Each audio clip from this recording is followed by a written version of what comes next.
Hola, hoy vamos a hablar acerca de la etnoeducación en mi territorio.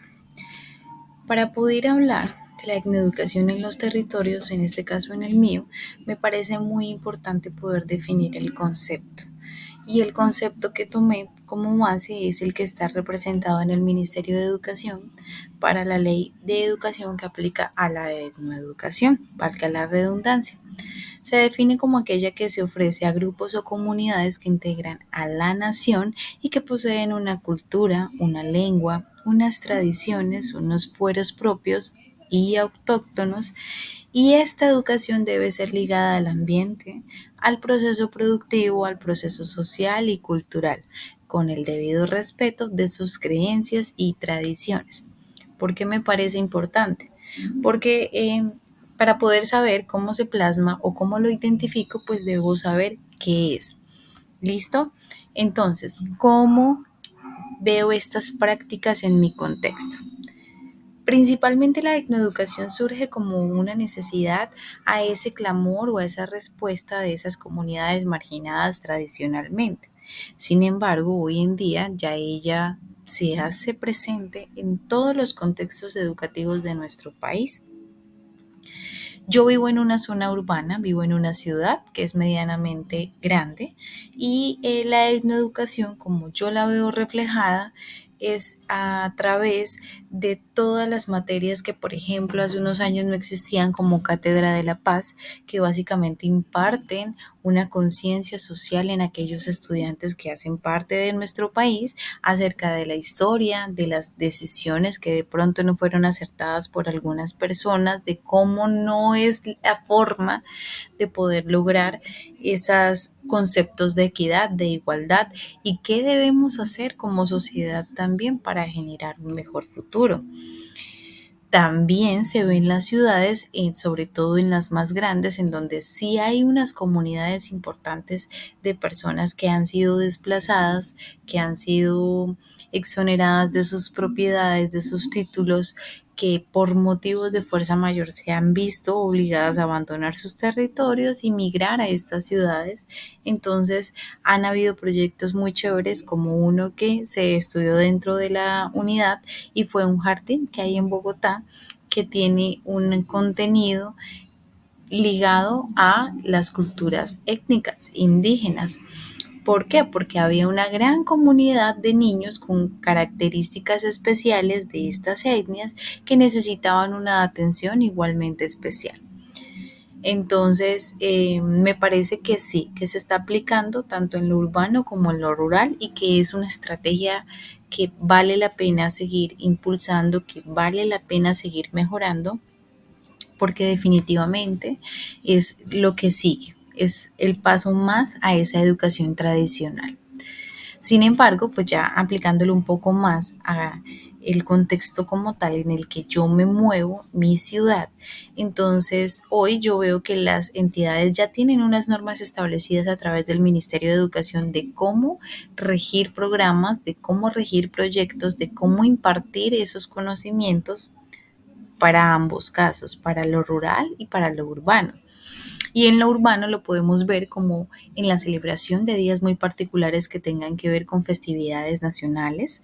en la en el impulso a proyectos ambientales, en el impulso a todas estas actividades extracurriculares muchas veces que impulsan temas de inclusión, temas de respeto, temas de equidad, temas de igualdad, temas de conocer más nuestra historia para poder representar mejor a nuestra sociedad a futuro.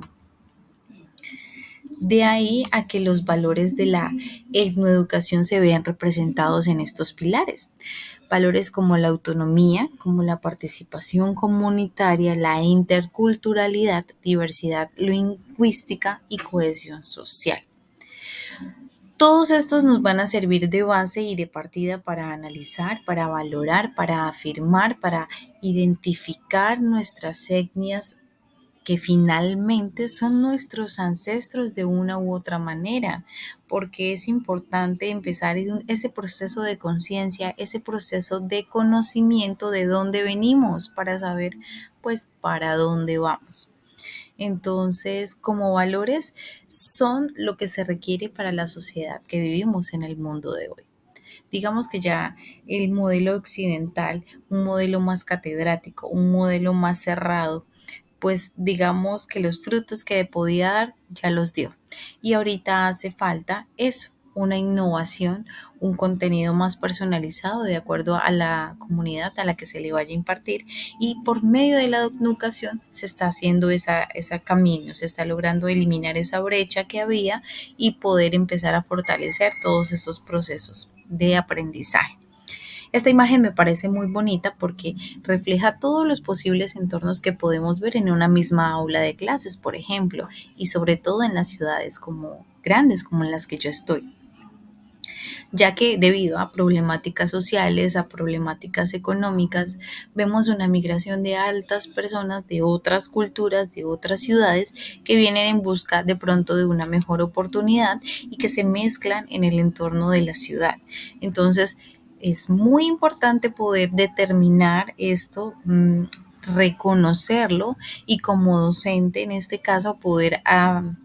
incluir de forma adecuada, incluir desde el respeto y también generar ese intercambio de conocimientos que sería una dinámica muy interesante que se podría prestar en una aula de pronto de que una persona que tenga algún tipo de saber especial, algún tipo de saber ancestral lo pueda compartir con la clase y de esta manera también se autoaprende. Para concluir el tema, que es un tema muy extenso, diría yo, me parece importante recalcar que la etnoeducación como base está como pilar de la educación para mí en este momento y es porque cambia todo el tiempo. Porque así como la humanidad está avanzando, está cambiando, está generando nuevas cosas, la etnoeducación es una metodología que responde a esto,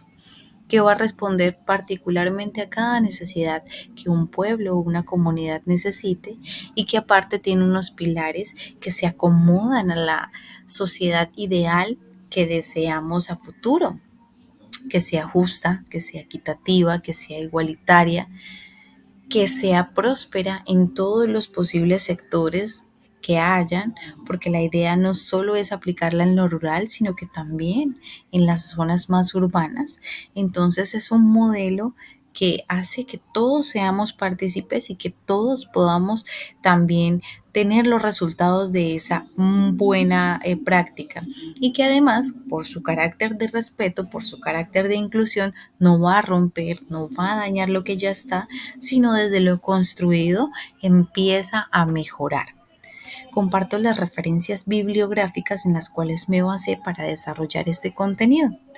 y muchas gracias por la atención prestada.